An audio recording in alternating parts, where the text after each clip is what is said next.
Jesus so eloquently brought the truth of the matter to the surface when he's sitting in the house of Simon the leper. I've never heard anybody preach on this. And several Sundays ago now, it's probably been a couple months even now. I mean, God just exploded that thing in my spirit. This is the untold miracle. Simon the leper is having a dinner party, which means Simon the leper has been healed. We never talk about that.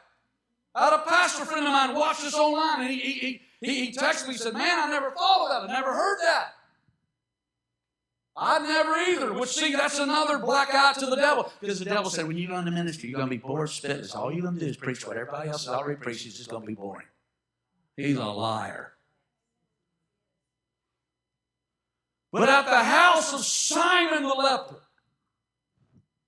Jesus puts forth a parable. And the answer, I'm just going to go straight to the answer. Simon says, I suppose the one who's forgiven the most will love the most.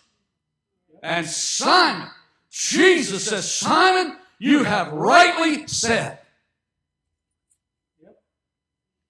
When we lose our sense of gratitude and thanksgiving, yeah, I know that's past too, but just hear me out. When we lose our sense of thanksgiving and gratitude, it's because we don't really feel like God did that much for us.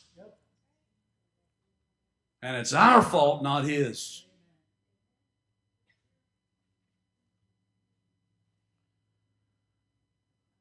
The dinner party of Simon the leper. My God, that'll preach. Hallelujah. He's back in contact. He's not practicing social distancing. He's not a pariah. He's not an offscouring. He's not an unmentionable. He's not an untouchable. He's part of society.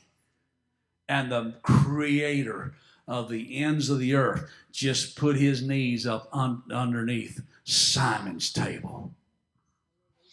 My God, have mercy. That's enough to make you just want to shout. The God of all creation. Just read it. I'm in John. I'm going through the Bible. I'm in John. I just made it to John 1 this morning. And it said, in the beginning was the Word, and the Word was with God, and the Word was God. And you go down through all of that, and it says nothing was made without the Word. And it says, then the Word became flesh and dwelt among us. And we beheld Him as the only begotten of the Father. And Simon had Him for supper. Can you imagine that testimony on a Wednesday night? People, let me tell you something. I used to be an off-scouring leper, unmentionable, out in the cold, a street person. But Jesus came to my town and He touched me.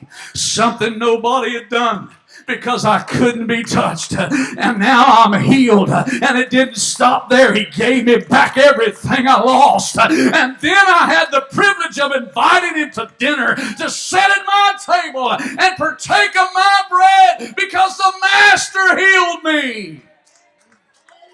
I just want to come by here and remember some good things He's done for me. I just want to remember that I was lost, but now I'm found. I just want to remember that I was on my way to hell, but He interrupted the process.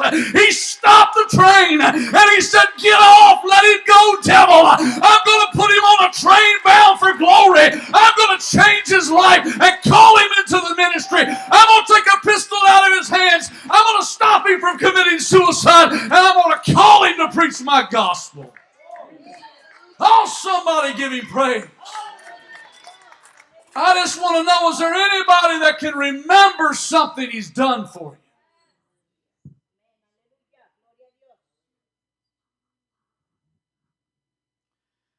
Instead of moaning and complaining about what hadn't happened yet. How about we get an attitude of gratitude? How about we go down memory lane this morning? And we realize if he never does another thing for us, we're a debtor the rest of our life. We're a debtor. We're a debtor.